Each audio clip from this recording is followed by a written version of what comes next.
এটা দেখে সবাই বুঝতে পারছেন কিসের ভর্তা আমি বানাতে যাচ্ছি এবং আপনাদের সামনে দিতে যাচ্ছি।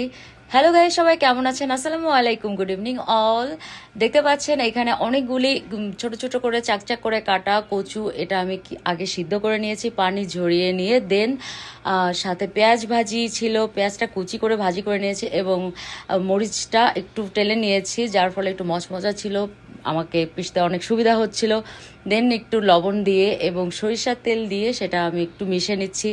এরপর আস্তে আস্তে সেটা আমি মিহি করতে যাচ্ছি ভর্তাটা। তবে হ্যাঁ, আমি পারলে ব্লেন্ডার করতে পারতাম, কিন্তু হাতের সাহায্যে করছি, এই কারণে হাতে করলে একটু টেস্টি বেশি হয়।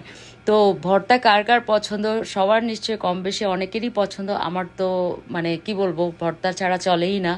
আর অবশ্যই ভর্তাতে হাতে বানাবেন, এবং সরিষার তেল ছাড়া ভর্তা মজাই হয় না, এটা সবাই জানেন। আর ভর্তা আসলে মুখরোচক, মুখের টেস্টটা বাড়ায়। আর এখন যেহেতু সর্দি কাশি জ্বরটার ঘরে ঘরে লেগেই আছে, সো একটু যদি ডিফারেন্ট টাইপের খাবার দিতে চান, একটু ভর্তা টর্তা দিয়ে দেখবেন মুখে রুচি আসছে, খাবারের টেস্ট বাড়ছে এবং আপনি ভাতটা খেতে পারছেন। সো আমার ভিডিওটা যদি ভালো লাগে অবশ্যই কমেন্ট করে জানাবেন কেমন লাগছে, এবং এরপর কচু দিয়ে আর কি কি আমি বানিয়েছি, সবজি করেছি, সেটাও আপনাদের কাছে দেখাবো। কয়টা আইটেম ছিল কচুর? আমার 2টা আইটেম ছিল। এরপর যেটা ছিল সেটাও আমি আপনাদের সামনে দিতে যাচ্ছি।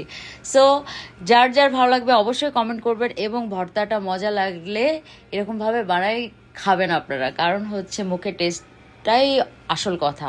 টেস্ট হইলে খাবার খেতে মজা লাগে। একটু ডিফারেন্ট টাইপের কিছু ঘরে যদি করেন, সেক্ষেত্রেও দেখবেন যে আপনাদের মজা লাগতেছে, খাইতে টেস্ট হচ্ছে।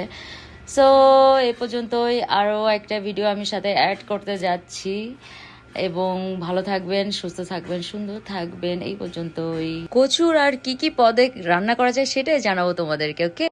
এটা হচ্ছে মিহি করার পর যখন ফাইনালে চলে এসছে, আমি এখনো এটার ভিতরে আরও কিছু সরিষার তেল অ্যাড করব, কিন্তু এখনো করা হয়নি। ওখানে ছিল হালকা একটু, আমি ভর্তার জন্য আর কি মাখানোর জন্য দিয়েছিলাম।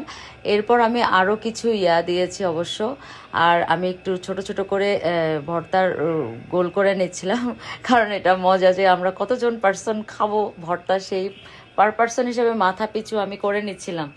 এটা হচ্ছে সবার জন্য, আমরা যতজন পার্সন ততজন আমরা এই ভর্তাটা খাও, তাই আমি ভাগ ভাগ করে রাখছিলাম। এটা অমুক, এটা তমুকের, এটা আমার, এটা অমুক, এই সেই আর কি। যাই হোক, মজা করলাম। সো হচ্ছে এই লাস্ট আমি সরিষার তেল দিয়ে আরেকবার করব। এটা সরিষার তেলের ফাইনাল লুকটাও আমি আপনাদেরকে দিব। আর হচ্ছে যেহেতু এখন মানুষের মুখের টেস্ট নাই, কি বলবো।